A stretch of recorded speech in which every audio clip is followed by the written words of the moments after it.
اگر آپ سے پوچھا جائے کہ پاکستان کی گزشتہ 75 برس کی سب سے بڑی آئینی تبدیلی کون سی تھی، وہ تبدیلی جس نے اسلام آباد سے اختیارات لے کر صوبوں کو دیے، جس نے تعلیم، صحت، زراعت، ثقافت اور درجنوں شعبوں کا نقشہ بدل دیا، اور جس پر آج بھی سیاستدان، ماہرین اور عوام منقسم ہے، تو جواب ہے 18ویں آئینی ترمیم۔ لیکن سوال یہ، کیا اس ترمیم نے پاکستان کو مضبوط بنایا یا کمزور؟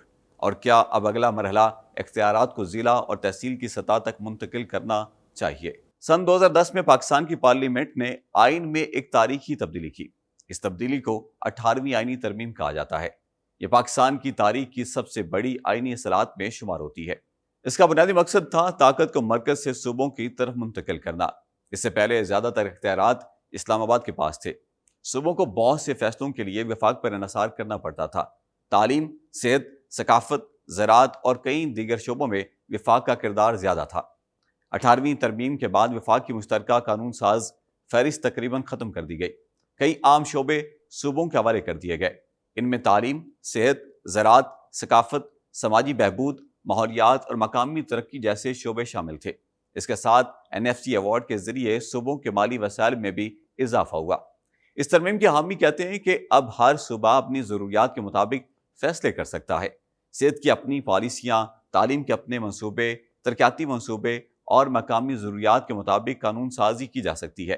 ان کے مطابق اس سے وفاق کمزور نہیں بلکہ زیادہ مضبوط ہوا، کیونکہ صوبوں کو آئینی اختیارات ملا۔ اسی تناظر میں پنجاب کی مثال بھی دی جاتی ہے۔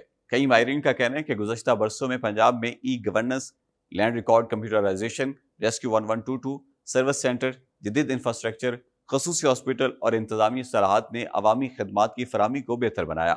تاہم یہ بھی حقیقت ہے کہ پنجاب کو آبادی، وسائل، صنعت، زراعت اور مالی گنجائش کے لحاظ سے دیگر صوبوں پر کئی قدرتی برتریاں حاصل ہیں۔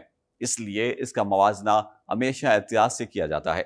لیکن یہاں ایک نئی بحث شروع ہوتی ہے۔ اختیارات تو اسلام آباد سے لاہور، کراچی، پشاور اور کوئٹہ پہنچ گئے، لیکن کیا وہ ضلع، تحصیل اور یونین کونسل تک بھی پہنچے؟ کئی ماہرین کہتے ہیں کہ نہیں۔ اگر ہم اپنا پولیٹیکل اسٹرکچر دیکھتے ہیں تو دیر آر 3 لیولز۔ سب سے اوپر ہمارا فیڈرل ہے، دین پروونشل اینڈ دین لوکل۔ سو اگر یہ اسیوم کریں گے کہ صرف ہم اس کو فیڈرل سے پروونشل کی طرف کر دیں گے and we will totally ignore the local level, تو ایک بہت بڑا ہمارا ایک مس انڈرسٹینڈنگ ہے۔ Local level is the most strengthened one, اور اس میں لوور لیول پر آپ کے نائب ناظم وہیں سے لوکل لیول سے آپ کے ریکروٹ ہوتے ہیں۔ لوکل لیول کی جو عوام ہوتی ہے وہ ان کے ساتھ کنیکٹ کرتی ہے، دے چوز دیم، دے الیکٹ دیم، تو ان کے ہی اپنے علاقوں کی، اپنے جورسڈکشنز کے سارے پرابلمس کو وہی آئیڈینٹیفائی کرتے ہیں۔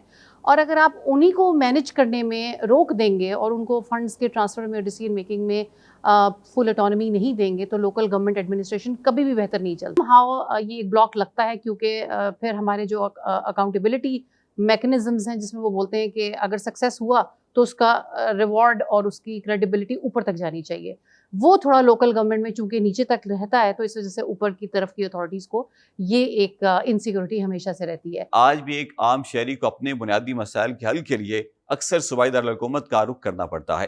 بلدیاتی اداروں کے پاس نہ مکمل اختیارات ہیں، نہ مطلوبہ وسائل، اور نہ ہی مالی خود مختاری۔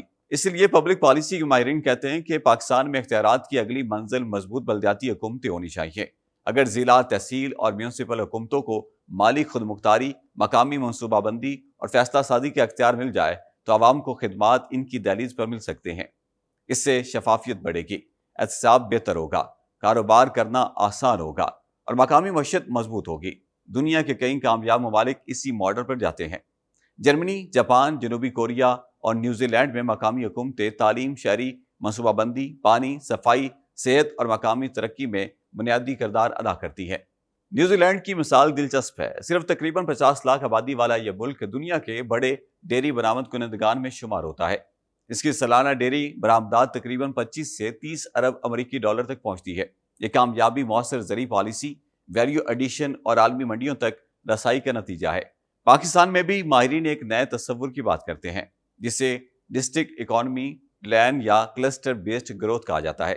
اس تصور کے مطابق ہر ضلع اپنی قدرتی صلاحیت اور مقامی صنعت کے مطابق ترقی کرے۔ مثلاً سیالکوٹ کھیلوں کا سامان، فیصل آباد ٹیکسٹائل، ملتان آم، رحیم یار خان کپاس، سوات سیاحت اور گوادر لاجسٹکس کا مرکز بنے۔ ہر ضلع اپنی معاشی شناخت کے مطابق ترقی کرے۔ اس سے روزگار بڑھے گا، سرمایہ کاری آئے گی اور مقامی معیشت مضبوط ہوگی۔